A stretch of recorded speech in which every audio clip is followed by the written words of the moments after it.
जय माता जी students, welcome to our YouTube channel Dhyan Commerce, the key of success. जय माता जी स्टूडेंट्स।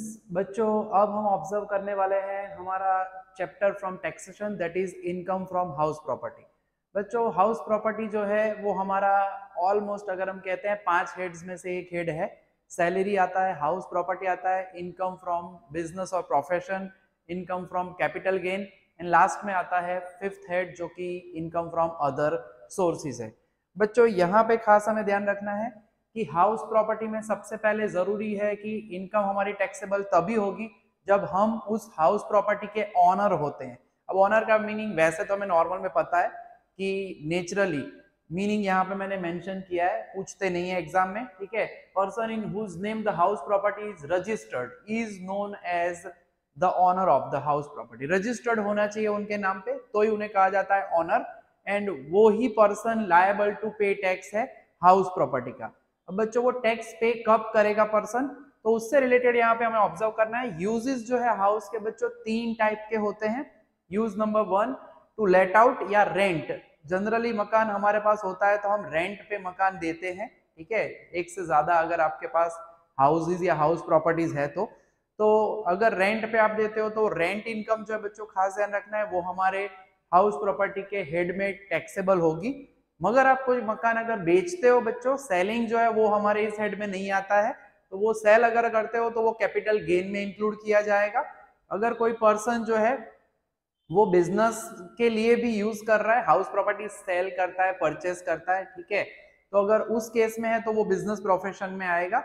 तो यहाँ पे हमें खास याद रखना है, जो भी रेंट हमें मिलेगा वो जो है वो हम इंक्लूड करने वाले हैं हाउस प्रॉपर्टी पे। दूसरा यूज हो सकता है बच्चों ऑनर्स रेसिडेंस, यानी अगर मेरा ही एक हाउस प्रॉपर्टी, मेरा एक मकान है, अगर मैं खुद रहता हूँ, ठीक है, तो वो वन ऑफ द यूज हुआ, मगर उसके ऊपर कोई टैक्स नहीं लगता है, ठीक है। थर्ड पॉइंट, बिजनेस और प्रोफेशन। मैं कोई बिजनेस कर रहा हूं मेरे बिल्डिंग में, मेरे हाउस प्रॉपर्टी में, तो वो मेरे लिए टैक्सेबल नहीं है। मगर अगर वो दूसरे किसी और पर्सन को मैं बिजनेस या प्रोफेशन के लिए रेंट पे देता हूं अल्टीमेटली, तो वो इनकम हमारी जो है वो टैक्सेबल होगी under the head income from house property. बच्चों, अब कुछ इंपॉर्टेंट कंडीशंस है जो हमें ध्यान रखनी पड़ेगी थ्रू आउट द चैप्टर, जो हम सम्स में देखेंगे तो पता चलने ही वाला है। बट उसके पहले कुछ टर्म्स हैं, टर्मिनोलॉजीज है, वो हमें ऑब्जर्व करनी है। तो कंडीशंस जो है इनकम से रिलेटेड हाउस प्रॉपर्टी में कुछ टर्म्स है वो हमें ऑब्जर्व करनी है। तो आप अप्लाई करते हो कोई भी बिल्डिंग। अब बिल्डिंग का मतलब क्या होता है, अभी जो हम हाउस प्रॉपर्टी, जनरली हाउस का मतलब हम समझते हैं घर, मगर यहाँ पे हाउस प्रॉपर्टी जो है वो डीप सेंस में है। जैसे कि टैक्सेशन में हम आगे डेफिनेशंस भी ऑब्जर्व कर चुके हैं। पर्सन का मीनिंग क्या होता है, तो पर्सन के अंदर हमने अलग अलग कैटेगरी डिफाइन की गई है according to the income tax act 1961। तो उसमें खाली हम नॉर्मल पर्सन नहीं आते, उसके अंदर इंडिविजुअल भी आता है, उसके अंदर कंपनी भी आती है, बॉडी ऑफ इंडिविजुअल्स आते हैं, एसोसिएशन ऑफ पर्संस आते हैं, लोकल अथॉरिटीज आती है, एंड उसके अलावा आर्टिफिशियल ज्यूरिडिकल पर्सन। तो वैसे ही यहाँ पे बच्चों हाउस प्रॉपर्टी में बिल्डिंग का मतलब होता है कोई भी कंस्ट्रक्ट किया हुआ मकान जिसमें रूफ होना चाहिए। कुछ चीजें ऐसी है जैसे कि याद है यहाँ पे हमने लिखा हुआ है और लैंड अपरटेनेंट, तो जो बिल्डिंग है उसी से एसोसिएटेड कोई लैंड है, जैसे कि कोई गार्डन रेस्टोरेंट है, तो अगर आपका बड़ा होटल है उसमें साइड में गार्डन भी है, तो वो गार्डन अगर आप रेंट पे देते हो नेचुरली तो वो भी टैक्सेबल होगा। स्विमिंग पूल है, अगर आप कोई कंपटीशन के लिए वहां पे स्विमिंग पूल कोई प्राइवेट ऑथराइजेशन एजेंसी कर रही है, कोई इंस्टीट्यूशन कर रहा है प्राइवेट, तो उसके लिए रेंट लेते हैं तो वो भी टैक्सेबल होगा। कोई लैंड है हमारे बिल्डिंग से कनेक्टेड, लैंड अपरटेनेंट का मतलब ही यही होता है, ठीक है, कि हमारे बिल्डिंग से कनेक्टेड कोई भी लैंड, जमीन के ऊपर अगर आप उस जमीन को भी रेंट पे देते हो तो उसका भी आपको रेंट इंक्लूड करना है under the head of income from house property, ठीक है। तो पॉइंट नंबर 1, बिल्डिंग यानी कंस्ट्रक्शन, उसमें चाहे वो फिर कोई मॉल हो, चाहे वो गैराज हो, ठीक है, कोई भी चीज हो सकती है, कंस्ट्रक्शन हुआ होना चाहिए, ठीक है। उसके रूफ, ज्यादातर रूफ हम ऑब्जर्व करते हैं बंद होना चाहिए, उसे हम बिल्डिंग कहते हैं। अंडर कंस्ट्रक्शन कभी रेंट में नहीं दिया जाता, ये कॉन्सेप्ट के लिए मैं रूफ बोल रहा हूँ। बाकी जैसे कि हमें पता है आजकल तो रूफ टॉप रेस्टोरेंट भी होते हैं जिसमें भी वर्ड रूफ यूज कर लिया, ठीक है। गार्डन रेस्टोरेंट होते हैं जो ओपन भी होते हैं, तो वो सभी जो है अगर उस पर्पस के लिए रेंट पे देते हैं then it is also taxable. Next point है ऑनरशिप ऑफ बिल्डिंग। बच्चों ये खास इंपॉर्टेंट है, free hold rights. Free hold rights का मतलब मेरे ही नाम पे बिल्डिंग है अगर, तो मुझे उसमें किसी से कुछ भी पूछने की आवश्यकता नहीं है। तो नॉर्मली जो रेगुलर में हम कह रहे हैं ऑनर, रजिस्टर्ड ऑनर, उसके पास सभी फ्री होल्ड राइट्स होते हैं। वो रेंट पे दे किसी को भी मकान, कितने भी ईयर्स के लिए दे, जो भी इनकम आए वो टैक्सेबल गिनी जाएगी, तो वो फ्री होल्ड राइट्स में गिना जाता है। बच्चों नेक्स्ट जो है B, that is lease hold right. बच्चों रेंट और लीज में दो डिफरेंस रहते हैं। रेंट जनरली हम कंसिडर करते हैं ईयरली, और लीज जो है लॉन्ग टर्म के लिए, यानी 15 साल 20 साल के लिए किसी एक पर्सन को हमने कोई एक मकान, कोई एक बिल्डिंग, हमारे कॉन्सेप्ट के हिसाब से जैसे हमने ऊपर बोला वैसे, वो हमने उसे दिया हुआ है रेंट पे, ठीक है। फॉर एग्जाम्पल अगर वो पर्सन उसमें कुछ एक्स्ट्रा कंस्ट्रक्शन कर रहा है, लैंड दिया है सपोज मैंने, कंस्ट्रक्शन कर रहा है with our permission, with my permission, और फिर उस लैंड के ऊपर उसने कंस्ट्रक्शन किया हुआ बिल्डिंग कोई थर्ड पर्सन को अगर वो देता है रेंट पे, ध्यान रखना है मैंने एक पर्सन जो है, सपोज मैं हूं पर्सन ए, मैंने पर्सन बी को रेंट पे दिया है कोई मेरा building, for example per year 10 lakh land है फॉर एग्जांपल, तो 10 लाख में मैंने उसे लीज पे दिया है, रादर नॉट रेंट, लीज यानी लॉन्ग टर्म पीरियड के लिए, पर ईयरली नहीं होता।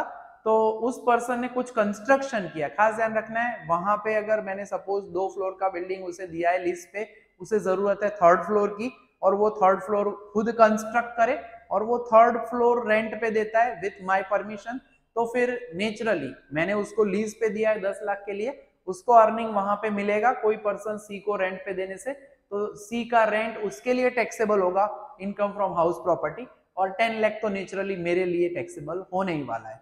बट याद रखना है कंस्ट्रक्शन बिल्डिंग या लैंड पे उन्होंने किया हो, तब बाद में वो रेंट जो है उनके लिए टैक्सेबल होगा, एंड नेचुरली हमारे लिए भी, ठीक है।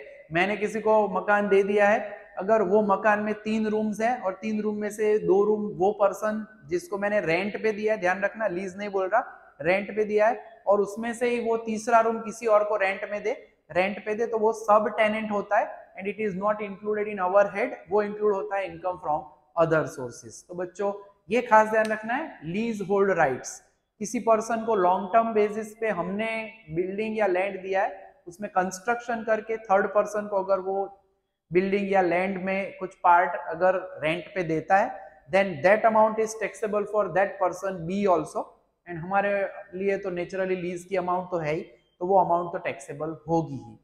देन थर्ड पॉइंट है डिम्ड ऑनरशिप।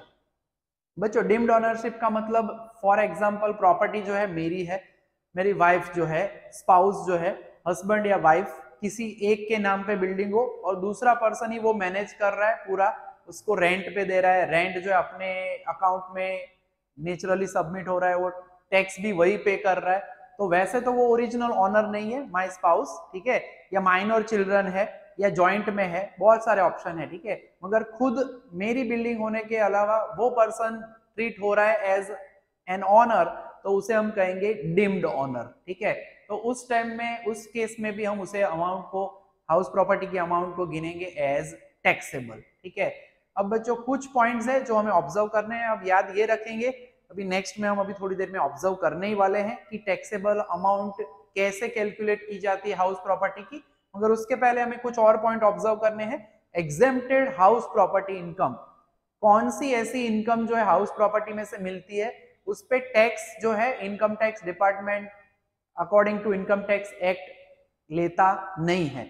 हमारा जो हाउस प्रॉपर्टी का पूरा पार्ट है बच्चों, वो सेक्शन 22 टू 27 में दिया गया है, उसमें डिटेल में ये सब चीजें है, रिसर्च करना है तो आप गूगल करके ऑनलाइन में ये पूरा हिस्सा ले सकते हो, क्योंकि बुक में सभी पॉइंट्स देते नहीं है वो लोग। तो आगे बढ़ते हैं, तो कौन सी हाउस प्रॉपर्टी इनकम, ठीक है, यानी कि मैंने जो लैंड दिया है किसी को, मेरी जमीन है, उस पर एग्रीकल्चरल पर्पज हो रहा है, फार्मिंग के लिए पर्पज हो रहा है, तो वो इनकम जो है वो टैक्सेबल मानी जाती नहीं है। इस लैंड के ऊपर जो एग्रीकल्चरल पर्पज पे काम करता है पर्सन, तो उसको टैक्सेबल अमाउंट गिनते नहीं है। ये आगे हम चैप्टर्स में ऑब्जर्व कर चुके हैं एग्रीकल्चरल इनकम वाले पार्ट में। Then owner uses house property for business और प्रोफेशन, अब मेरा ही बिल्डिंग है और मैं ही यूज कर रहा हूँ एज ए बिजनेस पर्पज के लिए बिल्डिंग, या मैं सपोज डॉक्टर हूँ, या मैं अगर वकील हूँ, लॉयर हूँ, तो मैं उसे एज माय ऑफिस यूज कर रहा हूँ, तो फिर वो जो है अमाउंट जो भी हमारी है उसे हम इंक्लूड नहीं करेंगे as income in house property, तो उसे हम एग्जेम्प्टेड गिनेंगे। ऑनर खुद यूज करना चाहिए। Then income derived from house property off. अब कुछ पॉइंट्स दिए गए, ज्यादा पॉइंट्स बुक में दिए बट मैंने कुछ इंपॉर्टेंट पॉइंट्स यहाँ पे इंक्लूड किए। साइंटिफिक रिसर्च एसोसिएशन को हमने अगर हमारी हाउस प्रॉपर्टी रेंट पे दी है देन दैट इज एग्जेम्प्टेड, उसकी इनकम जो है वो टैक्सेबल नहीं मानी जाती बच्चों। सिमिलरली एजुकेशनल इंस्टीट्यूशन को, approved educational recognised education institutions हो, उनको अगर हमने दिया है then it is also not taxable, तो वो अमाउंट पे टैक्स नहीं लिया जाता। हॉस्पिटल के लिए मेरा बहुत बड़ा बिल्डिंग है और मैंने हॉस्पिटल के लिए उनको रेंट पे दिया है, then also it is not taxable. Approved charitable trust या रिलीजियस ट्रस्ट, उनको अगर मैंने दिया हुआ है क्योंकि as they are doing charity, तो उनको जो भी मैं प्रॉपर्टी देता हूँ वो प्रॉपर्टी के ऊपर जो भी वो मुझे रेंट देंगे थोड़ा सा भी जो, वो as according to income tax act taxable माना जाता नहीं है। देन उसके बाद रिकॉग्नाइज्ड स्पोर्ट्स और गेम्स एसोसिएशन, ऐसे एसोसिएशंस हो, कुछ लोकल अथॉरिटीज है, तो उन सभी के लिए जो है वो हमारी हाउस प्रॉपर्टी की इनकम टैक्सेबल मानी जाती नहीं है। तो एग्जेम्प्टेड इनकम का लिस्ट है, पूछ भी सकते हैं आपको छोटी सी शॉर्ट नोट में। देन रजिस्टर्ड ट्रेड यूनियंस, अलग अलग ट्रेड यूनियंस होते हैं, वो रजिस्टर्ड है अगर, ठीक है, रिकॉग्नाइज्ड है, तो उनको अगर रेंट पे दिया जाए तो भी इनकम जो हमें मिलेगी वो हमारे एग्जेम्प्टेड इनकम में आएगी, यानी टैक्सेबल नहीं होगी। अब लास्ट पॉइंट है, पॉलिटिकल पार्टी को रेंट पे दी जाए। नेचुरली वी नो दैट चुनाव के दौरान, इलेक्शन के दौरान 2-3 महीने के लिए वो लोग रेंट पे ले लेते हैं, ये उन्होंने ऐड किया हुआ है। ऑल्दो उनके पास तो अमाउंट ज्यादा होती है, I think it should not be exempted, but according to the income tax act उन्होंने बोला है पॉलिटिकल पार्टी को अगर आपने हाउस प्रॉपर्टी दी है तो वो भी जो है बच्चों एग्जेम्प्टेड इनकम में आती है। तो बच्चों इस पार्ट में हमने जस्ट इतना समझा है, ऑनर क्या होता है, यूज ऑफ द प्रॉपर्टी कैसे कैसे हो सकता है, ठीक है। अगर कोई भी ऑनर खुद रह रहा है, रेसिडेंस का पर्पस भी है, ठीक है, ऑनर्स रेसिडेंस, ये एक पॉइंट खास ध्यान रखना है, ठीक है। ऑनर्स रेसिडेंस या ऑनर्स बिजनेस और प्रोफेशन के लिए यूज हो तो टैक्सेबल अमाउंट नहीं मानी जाती। दूसरे किसी को भी लेट आउट करते हो, रेंट पे देते हो, या दूसरा कोई बिजनेस या प्रोफेशन के लिए रेंट पे वो यूज करता है हमारी हाउस प्रॉपर्टी, तो उस अमाउंट को हम गिनने वाले हैं टैक्सेबल। तो बच्चों अब कैसे कैलकुलेट किया जाता है टैक्सेबल का ये पूरा पार्ट, टैक्स लायबिलिटी, तो उससे रिलेटेड आप कुछ इंपॉर्टेंट पार्ट देख लेते हैं। तो बच्चों अब हमें जो हाउस प्रॉपर्टी की टैक्सेबिलिटी डिसाइड करनी है कि कैसे टैक्स कैलकुलेट करना है, उसे समझने के लिए कुछ और चीजें जरूरी है, कुछ इंपॉर्टेंट टर्मिनोलॉजीज है। मगर उससे पहले जो हम टैक्स इंक्लूड करते हैं या टैक्स पे करते हैं हाउस प्रॉपर्टी में, इनकम फ्रॉम हाउस प्रॉपर्टी में, वो रेंट के ऊपर अप्लाई नहीं होता, ओनली फॉर रेंट के लिए नहीं, उसके लिए हमें एक ग्रॉस एनुअल वैल्यू कैलकुलेट करनी होती है, जो कि उसका सेशन हम नेक्स्ट देखने वाले हैं दूसरे लेक्चर में। अभी हम पूरे जो terminologies throughout the whole chapter use करने वाले हैं उसे समझ रहे हैं। तो सबसे पहले बच्चों एनुअल वैल्यू हमें यहाँ पे दिया गया है।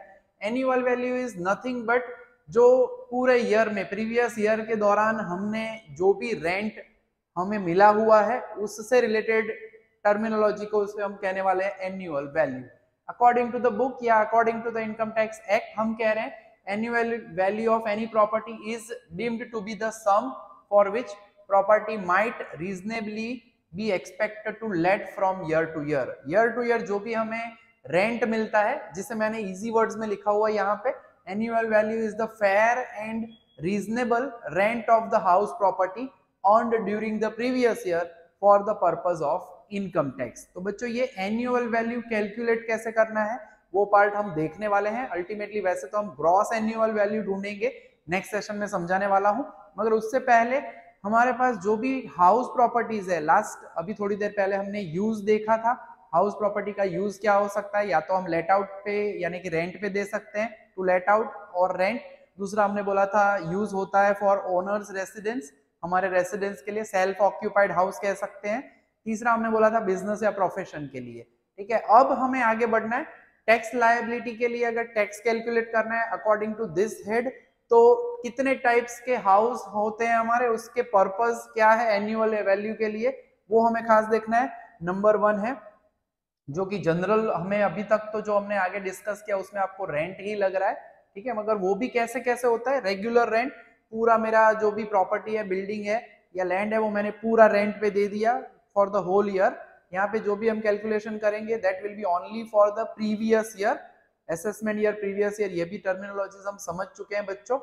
Then second is self occupied house. Naturally self occupied house यानी जिस मकान में मैं खुद रहता हूँ, ऑनर रहता है वो, उसके ऊपर कोई नेचुरली टैक्स पे नहीं करना होता है, खाली हम यहाँ पे ऑब्जर्व कर रहे हैं। एनुअल वैल्यू कैलकुलेट करने के लिए पूरा पार्ट हम देखेंगे एग्जाम्पल में। Self occupied house according to taxation law, अभी 2 सेल्फ ऑक्यूपाइड हाउस हम गिन सकते हैं। अगर मेरे पास 3 मकान है तो थर्ड जो प्रॉपर्टी है, थर्ड जो बिल्डिंग है, हाउस है, उसे डीम्ड माना जाता है फॉर टैक्सेबल। ठीक है, 2 से ज्यादा घर हम सेल्फ ऑक्यूपाइड यानी कि रहने के लिए पर्पस पे यूज नहीं कर सकते अकॉर्डिंग टू टैक्स। यानी अगर तीसरा मकान है तो तीसरे मकान की जो भी रेंटल वैल्यू है वो डिसाइड करके उसके ऊपर नेचुरली हमें टैक्स पे करना पड़ेगा। पूरा वो टैक्स वाला पार्ट आगे देखने वाले हैं बच्चों। नेक्स्ट है let out for some part of a year and for remaining year self occupied, यानी कि कुछ पार्ट के लिए, जैसे कि मकान था 4 महीने के लिए मैंने रेंट पे दिया था, 4 महीने तक ही मुझे उस पर्सन को वहां पे रहने देना था, या आफ्टर सम रीजन वो 4 महीने के बाद निकल गए, बाकी के 8 महीने मैं खुद रहा हूं, या फिर उसी तरह से कह सकते हैं मैं 6 महीने रहा, 6 महीने के बाद मैं दूसरी जगह शिफ्ट हो गया दूसरे मकान में, तो बाकी का पार्ट है वो मैंने रेंट के लिए दिया, यानी हाफ ऑफ द टाइम कुछ ईयर का हिस्सा नेचुरली लेट आउट किया है, रेंट पे दिया, कुछ पार्ट के लिए मैं खुद रहा हूं। ठीक है, ये एक ऑप्शन है, इससे रिलेटेड कैलकुलेशन हम पूरे करने वाले हैं बाद में। Then next point is for the business. Business में भी 2 टाइप होंगे बच्चों, या तो सेल्फ बिजनेस, मेरा खुद का बिजनेस है तो उसके लिए टैक्स पे करने की आवश्यकता नहीं होती, खुद के मकान के लिए दूसरे किसी को दिया जाए नेचुरली बिजनेस के लिए और मैं रेंट देता हूं, then it will be taxable.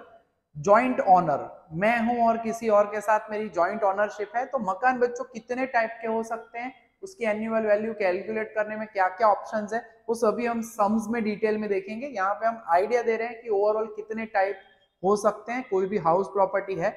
Next last is important one, suppose मेरा घर है उसमें 5 रूम है, ठीक है, 3 रूम नीचे है 2 रूम ऊपर है, ठीक है, तो 3 रूम नीचे मैं ग्राउंड फ्लोर पे रह रहा हूँ, फर्स्ट फ्लोर पे 2 रूम्स है जो मैं नेचुरली रेंट पे दे रहा हूँ, I am letting it out, तो portion of a house for let out and remaining is used for business या रेसिडेंस। ठीक है, तो ये दोनों पार्ट पोर्शन है, इसमें हमने ईयर से रिलेटेड बताया बच्चों, उसके अंदर हम बता रहे हैं कि आधा मैंने रेंट पे दे दिया है, आधा मैं खुद के बिजनेस के लिए यूज कर रहा हूँ, ठीक है, या फिर रेसिडेंस के लिए यूज कर रहा हूँ, तो वो भी एक ऑप्शन हो सकता है यहाँ पे।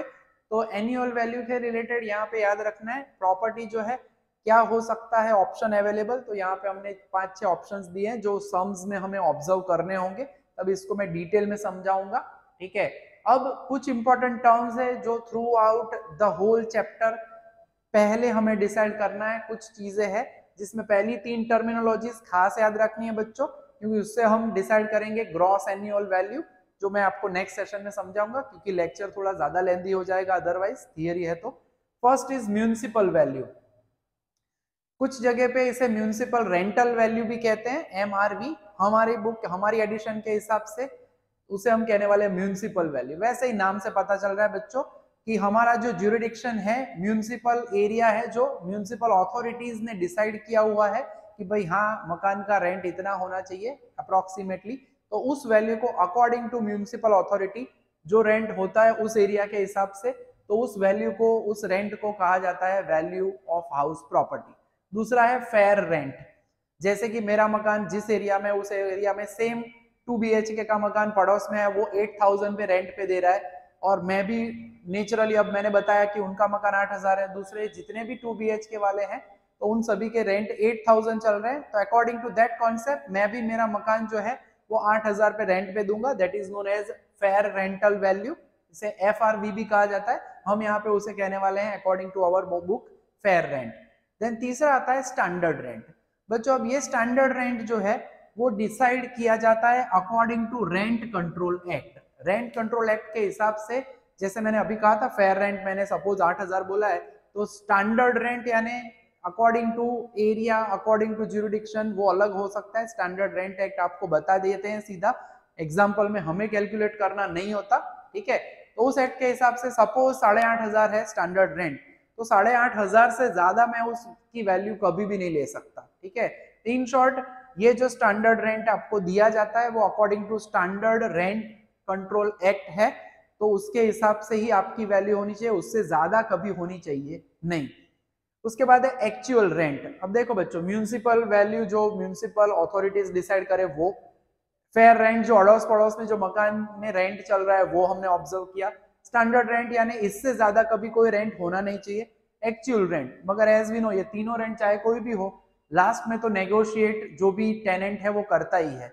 मैं बोलूं उसको 8,500 तो वो बोलेगा नहीं नहीं 7,900 रखो। तो इन शॉर्ट एक्चुअल रेंट क्या मिला हमें, वो नाम के ऊपर से rent actually received from tenant, tenant ने मुझे 7,800 दिया तो वो मेरा एक्चुअल रेंट। ठीक है, फिर उसमें ऊपर वाले तीनों रेंट में हमें डिस्कशन करने का कोई फायदा नहीं है, रेंट जो हमें मिलता है that is known as actual rent. और पांचवा इसकी जरूरत पड़ने वाली है नेक्स्ट में, इसके अलावा भी और टर्म्स आएगी बट वो धीरे धीरे सम्स में हम समझते जाएंगे। Fifth one is unrealised rent. हमने किसी को रेंट पे मकान दिया था, वो पूरे ईयर में 10 महीना 11 महीना रहा, फिर समहाउ वो मकान खाली करके चला गया और उसका रेंट हमें मिला ही नहीं। हमने बहुत कांटेक्ट किया, बहुत एफर्ट किया, फोन किए, ठीक है, ब्रोकर से उसको हमने सपोज ब्रोकर से कांटेक्ट करके रेंट पे दिया था तो ब्रोकर को भी फोन किया, बोल रहा है वो भी बोल रहा है नहीं मिल रहा है, तो वो जो अमाउंट हमें मिलनी चाहिए थी प्रीवियस ईयर में वो अमाउंट हमें मिल पाई नहीं है, तो उसे कहा जाता है unrealised rent. Rent which was not recovered from house property, that is known as unrealised rent. तो बच्चों ये पूरा सेशन है, उसमें जो भी टर्मिनोलॉजी है वो अच्छे से समझ लो, तैयार कर लो, इसका हिस्सा हमें नेक्स्ट सेशन में जरूर यूज करना है। अब जो हम पार्ट करने वाले हैं वो कैलकुलेशन करेंगे, उसमें अब हम देखने वाले हैं ग्रॉस एनुअल वैल्यू कैसे हम कैलकुलेट करते हैं, जिसे हम जीएवी कहने वाले हैं। ठीक है, और उसके बाद टैक्स लायबिलिटी से रिलेटेड जो टेबल है वो भी समझाऊंगा और एक छोटा सा सम भी हम ऑब्जर्व करेंगे। तो बच्चों आज के इस हाउस प्रॉपर्टी के सेशन में यहाँ तक का काम रखेंगे, कल से हम देखने वाले हैं, नेक्स्ट सेशन से हम देखने वाले हैं सम वाला पार्ट। तो तैयार करिए अच्छे से, कुछ भी डाउट लग रहा है तो आप श्योरली हमें पूछ सकते हो। जय माता जी and thank you. Please like, subscribe, share and press bell icon for notification. Thank you.